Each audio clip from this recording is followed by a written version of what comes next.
ನಮಸ್ಕಾರ ಸ್ನೇಹಿತರೆ.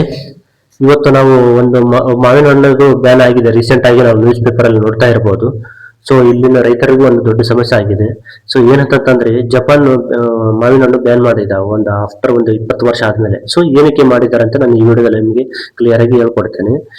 ಏನಿಲ್ಲ ಫ್ರೆಂಡ್ಸ್, ಇಂಡಿಯಾ ಒಂದು ನಮ್ಗೆಲ್ಲರಿಗೂ ಗೊತ್ತಿರಂಗೆ India is known as the mango capital of the world. ಪ್ರತಿ ವರ್ಷ ನಾವು ಏನಿಲ್ಲ ಅಂದ್ರೆ ಸುಮಾರು ಒಂದು 24ರಿಂದ ಈ ಒಂದು 28 ಮಿಲಿಯನ್ ಟನ್ಗಳು ಮಾವಿನ ಹಣ್ಣನ್ನು ಉತ್ಪಾದಿಸುತ್ತೇವೆ. ಆದರೆ ಈಗ ಈ ರೈತರಿಗೆ ಒಂಥರ ಶಾಕಿಂಗ್ ನ್ಯೂಸ್, ಮತ್ತೆ ಮಾವಿನ ಮಾರ್ಕೆಟಿಗೆ ಒಂಥರ ಶಾಕಿಂಗ್ ನ್ಯೂಸ್ ಏನಂತಂದ್ರೆ ಜಪಾನ್ ಅವರು ಒಂದು ಮಾವಿನ ಹಣ್ಣು ಸಸ್ಪೆಂಡ್ ಮಾಡಿದ್ದಾರೆ ಒಂದು 20 ವರ್ಷಗಳಾದ್ಮೇಲೆ. ಬಟ್ ಅವರು ಏಕೆ ಸಡನ್ ಆಗಿ ಈ ನಿರ್ಧಾರ ತಗೊಂಡಿದ್ದಾರೆ, ಮತ್ತೆ ಇಂಡಿಯನ್ ಮ್ಯಾಂಗೋಸ್ ಅನ್ಸೇಫ್ ಆಗಿದೆನಾ, ಮತ್ತೆ ಇಂಡಿಯನ್ ಫಾರ್ಮರ್ಸ್ ಏನಾದ್ರೂ ನಷ್ಟ ಆಗ್ಬೋದಾ, ಮತ್ತೆ ಈ ಸಮಸ್ಯೆಗೆ ಯಾವಾಗ ಪರಿಹಾರ ಆಗ್ಬೋದು, ಇವೆಲ್ಲ ನಾನು ಇವತ್ತಿನ ವಿಡಿಯೋದಲ್ಲಿ ಕಂಪ್ಲೀಟ್ ಆಗಿ ನಿಮ್ಗೆ ತಿಳಿಸ್ಕೊಡ್ತೇನೆ. ಸೊ ದಯವಿಟ್ಟು ಈ ವಿಡಿಯೋ ಕಂಪ್ಲೀಟ್ ಆಗಿ ನೋಡ್ರಿ, ಸ್ಕಿಪ್ ಮಾಡದೆ. ಸೊ ಮೊದಲು ನಾವೊಂದು ಫ್ಯಾಕ್ಟ್ ಅದು ನೋಡೋಣ. ಈಗ India is world largest mango producer. ನಾವು ಅಂತಂದ್ರೆ ಇಡೀ ವರ್ಲ್ಡ್ಗೆ ಏನಿಲ್ಲ ಅಂತಂದ್ರೆ 150 ದೇಶಗಳ ಮೇಲೆ ನಾವು ಎಕ್ಸ್ಪೋರ್ಟ್ ಮಾಡ್ತಾ ಇದ್ದೀವಿ. ಈಗ ವೆಸ್ಟ್ ಏಷ್ಯಾ ಆಗಿರ್ಬೋದು, ಅಮೆರಿಕ ಆಗಿರ್ಬೋದು, ಮತ್ತೆ ಸೌತ್ ಆಫ್ರಿಕಾ ಆಗಿರ್ಬೋದು, ಇನ್ನು ಬೇರೆ ಕಡೆ ಎಲ್ಲಾ ದೇಶಗಳು ನಾವು ಮಾವಿನ ಕಳೆಗಳನ್ನು ಎಕ್ಸ್ಪೋರ್ಟ್ ಮಾಡ್ತಾ ಇದ್ದೀವಿ. ಬಟ್ ರೀಸೆಂಟ್ ಆಗಿ ಜಪಾನ್ ಅವರು ಇಂಡಿಯನ್ ಮ್ಯಾಂಗೋ ಒಂದು 20 ವರ್ಷ ಆದ ನಂತರ ಒಂದು ಬ್ಯಾನ್ ಮಾಡಿದ್ದಾರೆ. ಈ ಒಂದು ಎಲ್ಲರಿಗೂ ಒಂಥರ ಶಾಕಿಂಗ್ ನ್ಯೂಸ್. ಸೊ ಏನ್ ನಮ್ಮಲ್ಲಿ ಅಂದ್ರೆ ವೆರೈಟಿ ಮ್ಯಾಂಗೋ ನಾವು ತಯಾರು ಉತ್ಪಾದಿಸುತ್ತಿದ್ದೇವೆ. ಈಗ ಫಾರ್ ಎಕ್ಸಾಂಪಲ್ ಆಲ್ಫೋನ್ ಅನ್ನೋದು ಒಂದು ಟೈಪ್ ಆಫ್ ದಿ ಮ್ಯಾಂಗೋ, ಕೇಸರಿ, ಮತ್ತೆ ಲಾಗ್ರಾ ಅಂತೇಳಿ, ಮತ್ತೆ ನಮ್ಗೆಲ್ಲರೂ ಗೊತ್ತಿರುವಾಗ ಬ್ಯಾಗನಪಲ್ಲಿ ಮ್ಯಾಂಗೋ ಆಗಿರ್ಬೋದು, ಜ್ಯೂಸ್ ಆಗಿರ್ಬೋದು, ಮತ್ತೆ ಮಲಿಕಾ ಆಗಿರ್ಬೋದು, ಇವೆಲ್ಲ ಒಂಥರ ವೆರೈಟಿ ಮ್ಯಾಂಗೋಗಳು ನಾವು ನಮ್ಮ ನಮ್ಮ ಇಂಡಿಯಾದಲ್ಲಿ ನಾವು ಬೆಳೆಸ್ತಾ ಇರೋದು. ಸೊ ಇವುಗಳಲ್ಲಿ ಆಲ್ಫೋನಿ ಮತ್ತು ಕೇಸರಿ ಜಗತ್ತಿನ ಒಂದು ಪ್ರೀಮಿಯಂ ಮ್ಯಾಂಗೋಸ್ ಪ್ರಾಣಿಗಳ ಅಲ್ಲಂದ್ರೆ ಒಂಥರ ಇವು ಹೈ ಕ್ವಾಲಿಟಿ ಮ್ಯಾಂಗೋಸ್ ಮತ್ತೆ ಇವು ಜಾಸ್ತಿ ರೇಟ್ ಇರುತ್ತವೆ. ಸೊ ಭಾರತದಲ್ಲಿ ಮಾವಿನ ಹಣ್ಣುಗಳು 150ಕ್ಕೂ ಹೆಚ್ಚು ದೇಶಗಳು ನಾವು ಎಕ್ಸ್ಪೋರ್ಟ್ ಮಾಡ್ತಾ ಇದ್ದೀವಿ. ಅಂದ್ರೆ 150 ಮೇಲೇನೆ ಜಾಸ್ತಿ ಎಕ್ಸ್ಪೋರ್ಟ್ ಮಾಡ್ತಾ ಇದ್ದೀವಿ. ಒಂದು ಜಪಾನ್ ದೊಡ್ಡ ಮಾರ್ಕೆಟ್ ಏನಲ್ಲ. ಬಟ್ ಏನಂತಂದ್ರೆ ನಾವು ಈಗ ಏನ್ ಹೇಳಿದ್ನಲ್ಲ ಪ್ರೀಮಿಯಂ ಮಾವಿನ ಹಣ್ಣು ಅಂತೇಳಿ ಅವು ಜಾಸ್ತಿ ಎಕ್ಸ್ಪೋರ್ಟ್ ಆಗ್ತೇವೆ ಜಪಾನಿಗೆ. ಅಲ್ಲಿ ಏನಿಲ್ಲ ಅಂದ್ರೆ 1 kgಗೆ ಒಂದು 150, 350 ಇಲ್ಲ ಜಾಸ್ತಿ ಬೆಲೆ ರೇಟ್ ಸಿಗುತ್ತೆ ಆ ಮಾವಿನ ಹಣ್ಣಿಗೆ.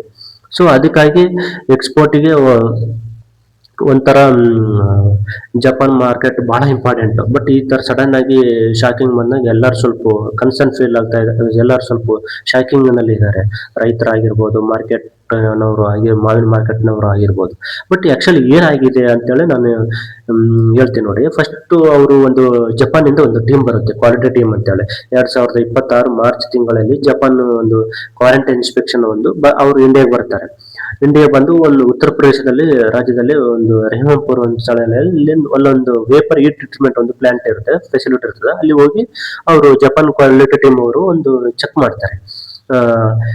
ಎಕ್ಸ್ಪೋರ್ಟ್ ಆಗೋ ಮ್ಯಾಂಗೋಗೆ ಏನೇನು ಸ್ಪೆಷಲ್ ಟ್ರೀಟ್ಮೆಂಟ್ ಕೊಡ್ತಾ ಇದ್ದಾರೆ ಅಂತ ಹೇಳಿ ಕಸಿ ಇನ್ಸ್ಪೆಕ್ಷನ್ ಮಾಡುವಾಗ ಆ ಟೈಮಲ್ಲಿ ಅವರಿಗೆ ಒಂದು ಇದು ಗೊತ್ತಾಗುತ್ತೆ. ಅಂದ್ರೆ ಫ್ಯೂಮಿಗೇಷನ್ ಪ್ರೊಸೆಸ್ ಪ್ರಾಬ್ಲಮ್ ಆಗಿರ್ಬೋದು, ಡಿಸ್ಇನ್ಫೆಕ್ಷನ್ ಪ್ರಾಬ್ಲಮ್ಸ್ ಪ್ರೊಸೀಜರ್ ಗ್ಯಾಪ್ಸ್ ಆಗಿರ್ಬೋದು, ಮತ್ತೆ ಆಪರೇಷನಲ್ ಕಂಪ್ಲೀಸ್ ಇಶ್ಯೂ ಆಗಿರ್ಬೋದು, ಮತ್ತೆ ಪೆಸ್ಟ್ ಕಂಟ್ರೋಲ್ ಡಾಕ್ಯುಮೆಂಟ್ ಕನ್ಸರ್ನ್ ಆಗಿರ್ಬೋದು.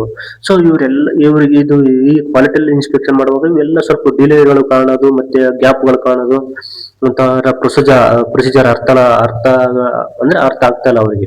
ಸೊ ಈ ಕಾರಣದಿಂದಾಗಿ ಜಪಾನ್ ಅಥಾರಿಟೀಸ್ ಅವರು ಮಾರ್ಚ್ 25, 2026 ನಂತರ ಇಶ್ಯೂ ಆಗಿರುವ ಸರ್ಟಿಫಿಕೇಟ್ ಇರುವ ಮ್ಯಾಂಗೋ ಶಿಪ್ಗಳನ್ನು ಅಕ್ಸೆಪ್ಟ್ ಮಾಡಬೇಡ ಅಂತ ಅವರು ಘೋಷಿಸಿದ್ರು. ಅಲ್ಲಿಂದ ಸಮಸ್ಯೆ ಆರಂಭ ಆಯ್ತು.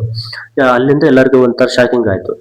ಈಗ ಏನಿದು ವೇಪರ್ ಹೀಟ್ ಟ್ರೀಟ್ಮೆಂಟ್ ಅಂತಂದ್ರೆ ಈ ವಿಷಯ ಸ್ವಲ್ಪ ಆರ್ಟ್ ಅನ್ನಬಹುದು. ಬಟ್ ವೇಪರ್ ಹೀಟ್ ಟ್ರೀಟ್ಮೆಂಟ್ ಏನಂತಂದ್ರೆ ಇಮ್ಯಾಜಿನ್ ಮಾಡಿ, ಒಂದು ಮ್ಯಾಂಗೋ ಒಳಗೆ ಫ್ರೂಟ್ ಫ್ಲೈ ಎಗ್ಸ್ ಅಥವಾ ಲಿರ್ವೆ ಇದ್ದರೆ ಅದು ಜಪಾನಿಗೆ ಹೋಗಿ ಅಲ್ಲಿ ರೀಪ್ರೊಡ್ಯೂಸ್ ಆದರೆ ಜಪಾನ್ ಅಗ್ರಿಕಲ್ಚರ್ಗೆ ದೊಡ್ಡ ಅಪಾಯ ಆಗುತ್ತದೆ. ಸೊ ಅದರಿಂದ ಎಕ್ಸ್ಪೋರ್ಟ್ ಮಾಡುವ ಮೊದಲು ಮ್ಯಾಂಗೋಸ್ ಸ್ಪೆಷಲ್ ಚೇಂಬರ್ ಒಳಗೆ ಇಡಲಾಗುತ್ತದೆ.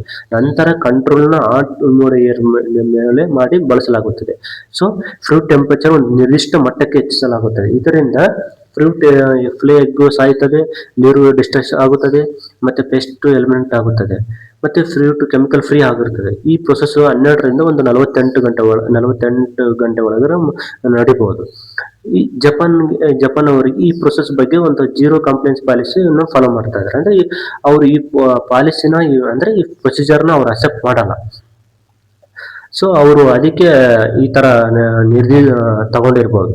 ಮತ್ತೆ ಇನ್ನೊಂದು, ಯಾಕೆ ಜಪಾನ್ ಅಷ್ಟು ಎಕ್ಸ್ಪೋರ್ಟ್ ಮಾಡುವ ಮಾವಿನ ಹಣ್ಣು ಆಗಿರ್ಬೋದು ಯಾಕೆ ಫುಲ್ಲು ಸ್ಟಿಕ್ ಆಗಿರ್ತಲ್ಲ, ಯಾವ್ದಕ್ಕೂ ಕಾಂಪ್ರಮೈಸ್ ಆಗಲ್ಲ ಅವರು ಅಂತ ಏನಂತಂದ್ರೆ ಅವ್ರಿಗೆ ಒಂದು ಇದಿದೆ, ಕನ್ಸರ್ನ್ ಇದೆ. ಜಪಾನ್ ಅಗ್ರಿಕಲ್ಚರ್ ಸೆಕ್ಟರ್ ತುಂಬಾ ಸೆನ್ಸಿಟಿವ್. ಅಲ್ಲಿ ಇನ್ವೆಸಿವ್ ಪೆಸ್ಟ್ ಏನಾದ್ರು ಬಂದ್ರೆ ಅವ್ರ ಫ್ರೂಟ್ಸ್ಗೆ ಡ್ಯಾಮೇಜ್ ಆಗ್ಬೋದು, ಮತ್ತೆ ಕ್ರಾಪ್ಸ್ ಪ್ರೊಡಕ್ಷನ್ ಕಡಿಮೆ ಆಗ್ಬೋದು, ಫಾರ್ಮರ್ಸ್ಗೂ ಕೊಟ್ಟಂತ ನಷ್ಟ ಆಗ್ಬೋದು.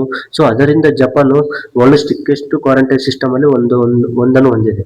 ಅದಕ್ಕೆ ಅವ್ರಿಗೆ ಕ್ವಾಲಿಟಿ ಮಾತ್ರ ಸಾಕಾಗೋದಿಲ್ಲ, ಪ್ರೊಸೀಜರ್ ಕೂಡ ಪರ್ಫೆಕ್ಟ್ ಆಗಿರ್ಬೇಕು, ಡಾಕ್ಯುಮೆಂಟೇಶನ್ ಕೂಡ ಪರ್ಫೆಕ್ಟ್ ಆಗಿರ್ಬೇಕು, ಮತ್ತೆ ಯಾವುದೇ ಜೀರೋ ಕಂಪ್ಲೇಂಟ್ಸ್ ಕೂಡ ಪರ್ಫೆಕ್ಟ್ ಆಗಿರ್ಬೇಕು. ಸೊ ಅವ್ರಿಗೆ ಇವೆಲ್ಲ ಡಾಕ್ಯುಮೆಂಟ್ಗಳು ಕರೆಕ್ಟ್ ಇದ್ರೆ ಮಾತ್ರ ಎಲ್ಲದಕ್ಕೂ ಅವ್ರು ಅಕ್ಸೆಪ್ಟ್ ಮಾಡ್ತಾರೆ, ಇಲ್ಲಂತಂದ್ರೆ ಅವ್ರು ಅಕ್ಸೆಪ್ಟ್ ಮಾಡೋದೇ ಇಲ್ಲ. ಇದಕ್ಕಿಂತ ಮುಂಚೆ ನಾವು ಯಾವತ್ತಾದ್ರೂ ಬ್ಯಾನ್ ಆಗಿದೆ ಅಂತಂದ್ರೆ ಹೌದು, ಒಂದ್ಸಲ ಬ್ಯಾನ್ ಆಗಿದೆ. ಯಾವಾಗ ಅಂತಂದ್ರೆ 1986ರಲ್ಲಿ ಜಪಾನ್ ಇಂಡಿಯನ್ ಮ್ಯಾಂಗೋ ಇಂಪೋರ್ಟ್ ಅನ್ನು ಬ್ಯಾನ್ ಮಾಡಿತ್ತು. ಅವಾಗನು ಕಾರಣ ಇಷ್ಟೇ, ಇದೇ same problem, fruit fly installation concern ಇದೆ ಅಂತ ಹೇಳಿ. ಆ ಬ್ಯಾನ್ ನಂತರ ಸುಮಾರು 20 ವರ್ಷಗಳ ಆದ್ಮೇಲೆ ನಂತರ ಇಂಡಿಯಾದವರು ಕೆಲವು ಇಂಪ್ಲಿಮೆಂಟ್ ಮಾಡಿದ್ರು. ಅಂದ್ರೆ VHT ಅಂದ್ರೆ vapour heat treatment system install ಮಾಡಿದ್ರು, ಮತ್ತೆ ಬೆಸ್ಟ್ ಸರ್ವೆ ನಡೆಸಿದ್ರು, ಕ್ವಾರಂಟೈನ್ ಸಿಸ್ಟಮ್ ಇಂಪ್ರೂವ್ ಮಾಡಿದ್ರು, ಇನ್ಫ್ರಾಸ್ಟ್ರಕ್ಚರ್ ಅಪ್ಗ್ರೇಡ್ ಮಾಡಿದ್ರು.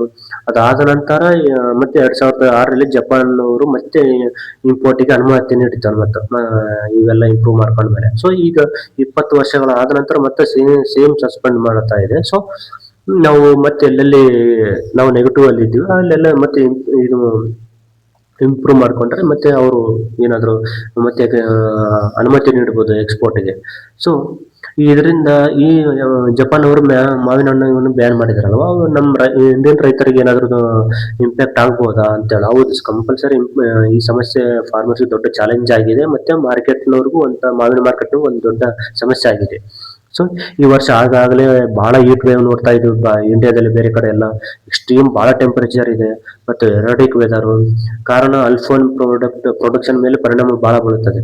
ಇದ್ರ ಜೊತೆಗೆ ಮತ್ತೆ ಫ್ರೈಟ್ ಕಾಸ್ಟ್ ಜಾಸ್ತಿ ಆಗಿದೆ, ಶಿಪ್ಪಿಂಗ್ ಡಿಲೇ ಹೆಚ್ಚಾಗಿದೆ, ಕಂಟೈನರ್ ಶಾರ್ಟೇಜ್ ಬಂದಿದೆ, ಮತ್ತೆ ಮಿಡಲ್ ಈಸ್ಟ್ ನಲ್ಲಿ ನಮ್ಗೆಲ್ಲರಿಗೂ ಗೊತ್ತಿರೋ ವಾರ್ ಆಗ್ತಾ ಇದೆ, ಅಲ್ಲಿಂದನೂ ಲಾಜಿಸ್ಟಿಕ್ಸ್ ಕಾಸ್ಟ್ ಹೆಚ್ಚಾಗಿದೆ. ಸೊ ಈ ಪರಿಸ್ಥಿತಿಯಲ್ಲಿ ಜಪಾನ್ ಮಾರ್ಕೆಟ್ನು ನಾವು ಒಂದು ಎಕ್ಸ್ಪೋರ್ಟರ್ನ ಕಳ್ಕೊಂಡಿವಿ ಅಂತಂದ್ರೆ ಮತ್ತೆ ಇಂಡಿಯನ್ ಫಾರ್ಮರ್ಸ್ ಮೇಲೆ ಮತ್ತೆ ಮಾರ್ಕೆಟ್ ಮೇಲೆ ಬಹಳ ಪರಿಣಾಮ ಬೀಳುತ್ತದೆ. ಬಟ್ ಇದೇನು ಪರ್ಮನೆಂಟ್ ಬ್ಯಾನ್ ಏನಲ್ಲ. ಒಂಥರ ಒಂದು ಇಂಪಾರ್ಟೆಂಟ್ ಪಾಯಿಂಟ್ ಏನಂತಂದ್ರೆ ಈಗಿರುವ ಸಿಚುವೇಶನ್ ಅಲ್ಲಿ ಪರ್ಮನೆಂಟ್ ಬ್ಯಾನ್ ಏನ ಅಲ್ಲ, ಬಟ್ ಇಂಡಸ್ಟ್ರಿ ಎಕ್ಸ್ಪೋರ್ಟ್ ಪ್ರಕಾರ ಇದೊಂದು ಟೆಂಪರವರಿ ಸಸ್ಪೆಂಡ್ ಅಷ್ಟೇ. ಜಪಾನ್ ಹೇಳ್ತಾ ಇರೋದು ಪ್ರಾಬ್ಲಮ್ ನ ಕರೆಕ್ಟ್ ಮಾಡ್ಕೊಳ್ಳಿ, ಏನಂತಂದ್ರೆ ಪ್ರಾಬ್ಲಮ್ಸ್ ಕರೆಕ್ಟ್ ಮಾಡಿ, ಈಗ ಸ್ಟ್ಯಾಂಡರ್ಡ್ ಇಂಪ್ರೂವ್ ಮಾಡ್ಕೊಳ್ಳಿ, ಕಂಪ್ಲೇಂಟ್ಸ್ ಡಾಕ್ಯುಮೆಂಟ್ ಕರೆಕ್ಟ್ ಆಗಿ ಇಟ್ಕೊಳ್ಳಿ, ಮತ್ತೆ ಇನ್ಸ್ಪೆಕ್ಷನ್ ಪಾಸ್ ಮಾಡಿ, ಮತ್ತೆ ಆಮೇಲೆ ಇಂಪೋರ್ಟ್ ನ ರಿಸ್ಟೇಟ್, ಆಮೇಲೆ ಇವೆಲ್ಲ ಇಂಪ್ರೂವ್ ಮಾಡ್ಕೊಂಡ್ರೆ ನಾವು ಇಂಪೋರ್ಟ್ ನಾವು ರೀಸ್ಟಾರ್ಟ್ ಮಾಡ್ಬೋದು ಅಂತ ಜಪಾನ್ ಅವರು ಹೇಳ್ತಾ ಇದ್ದಾರೆ. ಆದರೆ ಫ್ಯೂಚರ್ ನಲ್ಲಿ ಎಕ್ಸ್ಪೋರ್ಟ್ ರಿಸ್ಯೂಮ್ ಆಗೋ ಸಾಧ್ಯತೆ ಜಾಸ್ತಿ ಇರುತ್ತೆ. ಏನಂತಂದ್ರೆ ಜಸ್ಟ್ ನಾವು ಎಲ್ಲೇ ನೆಗೆಟಿವ್ ಇದೆಯೋ ಅದು ಮಾತ್ರ ನೀವು ಇಂಪೋರ್ಟ್ ಕರೆಕ್ಷನ್ ಮಾಡ್ಕೊಳ್ಳಿ ಅಂತ ಅವ್ರು ಹೇಳ್ತಾ ಇದ್ದಾರೆ.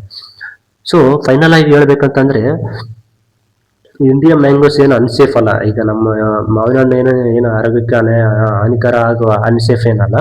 ಈ ಪ್ರಾಬ್ಲಮ್ ಮ್ಯಾಂಗೋ ಕ್ವಾಲಿಟಿ ಏನಿಲ್ಲ, ಏನಂದ್ರೆ ಡಾಕ್ಯುಮೆಂಟ್ಗಳಲ್ಲಿ ಕರೆಕ್ಟ್ ಆಗಿ ಪ್ರೊಸೀಜರ್ ಅವ್ರಿಗೆ ಅವು ಡಾಕ್ಯುಮೆಂಟ್ಗಳಿದ್ರೆ ಪ್ರೊಸೀಜರ್ ಕರೆಕ್ಟ್ ಇಲ್ಲ. For example problem export treatment procedure ಆಗಿರ್ಬೋದು, ಕಂಪ್ಲೇಂಟ್ಸ್ ಸ್ಟ್ಯಾಂಡರ್ಡ್ ನಲ್ಲಿ ಇದೆ, ಮತ್ತೆ ಇಂಡಿಯಾ ಡಿಸ್ಇನ್ಫೆಕ್ಷನ್ ಕರೆಕ್ಟ್ ಮಾಡಿದ್ರೆ ಜಪಾನ್ ಮಾರ್ಕೆಟ್ ಮತ್ತೆ ಓಪನ್ ಆಗೋ ಸಾಧ್ಯತೆ ಇದೆ. ಸೊ ಈ ಘಟನೆಗೆ ಒಂದು ಲೆಸನ್ ಏನಂತಂದ್ರೆ ನಮ್ಮ ಮ್ಯಾಂಗೋ ಮಾರ್ಕೆಟ್ ಆಗಿರ್ಬೋದು, ಮತ್ತೆ ನಾವು ಎಕ್ಸ್ಪೋರ್ಟ್ ಮಾಡೋ ಒಂದು ಲೆಸನ್ ಒಂಥರ ಏನಂದ್ರೆ ಇಂಟರ್ನ್ಯಾಷನಲ್ ಟ್ರೇಡ್ ಮೇಲೆ ಪ್ರಾಡಕ್ಟ್ ಕ್ವಾಲಿಟಿ ಮಾತ್ರ ಇಂಪಾರ್ಟೆಂಟ್ ಅಲ್ಲ, ಪ್ರೊಸೆಸ್ ಕ್ವಾಲಿಟಿ, ಡಾಕ್ಯುಮೆಂಟೇಶನ್, ಟ್ರೇಸಬಿಲಿಟಿ, ಮತ್ತೆ ಕಂಪ್ಲೇಂಟ್ಸ್ ಎಲ್ಲವೂ ಈಕ್ವಲ್ ಇಂಪಾರ್ಟೆಂಟ್. ಸೊ ಅವ್ರಿಗೆಲ್ಲ ಡಾಕ್ಯುಮೆಂಟ್ ಆಗಿ ನಾವು ಕರೆಕ್ಟ್ ಆಗಿ ಕೊಟ್ಟಿವಿ ಅಂತಂದ್ರೆ ಅವ್ರು ಮತ್ತೆ ರೀಸ್ಟಾರ್ಟ್ ಮಾಡೋದು ಸಾಧ್ಯತೆ ಜಾಸ್ತಿ ಇರುತ್ತೆ. ಸೊ ನಿಮ್ಮ ಅಭಿಪ್ರಾಯ ಏನು? ಜಪಾನ್ ತೆಗೆದುಕೊಂಡ ನಿರ್ಧಾರ ಸರಿ ಇದೆನಾ, ಕರೆಕ್ಟ್ ಇದೆನಾ? ಕಾಮೆಂಟ್ ಮಾಡಿ ತಿಳಿಸಿ. ಈ ವಿಡಿಯೋ ಇಷ್ಟ ಆಗಿದ್ರೆ ಲೈಕ್ ಮತ್ತೆ ಶೇರ್ ಮತ್ತೆ ಸಬ್ಸ್ಕ್ರೈಬ್ ಮಾಡಿ. ಇದೇ ತರ ವಿಡಿಯೋಗಳು ಮತ್ತೆ ಟಾಪಿಕ್ಗಳು ನಾನು ನಿಮಗೆ ಮತ್ತೆ ನೆಕ್ಸ್ಟ್ ವಿಡಿಯೋದಲ್ಲಿ ಎಕ್ಸ್ಪ್ಲೈನ್ ಮಾಡ್ತೀನಿ. ದಯವಿಟ್ಟು ಸಪೋರ್ಟ್ ಮಾಡಿ. ಏನಾದರೂ ತಪ್ಪು ಇದ್ರೆ ಮತ್ತೆ ಮಿಸ್ಟೇಕ್ ಇದ್ರೆ ನಾನು ಹೇಳೋ ರೀತಿ ಸರಿ ಇಲ್ಲ ಅಂದ್ರೆ ಕಾಮೆಂಟ್ ಮಾಡಿ ಹೇಳಿ. ನಿಮಗೆ ನಾನು ಇಂಪ್ರೂವ್ ಮಾಡ್ಕೊಳ್ಳುತ್ತೇನೆ. ಸಪೋರ್ಟ್ ಮಾಡಿ. ಜೈ ಹಿಂದ್, ಜೈ ಕರ್ನಾಟಕ. ಧನ್ಯವಾದಗಳು.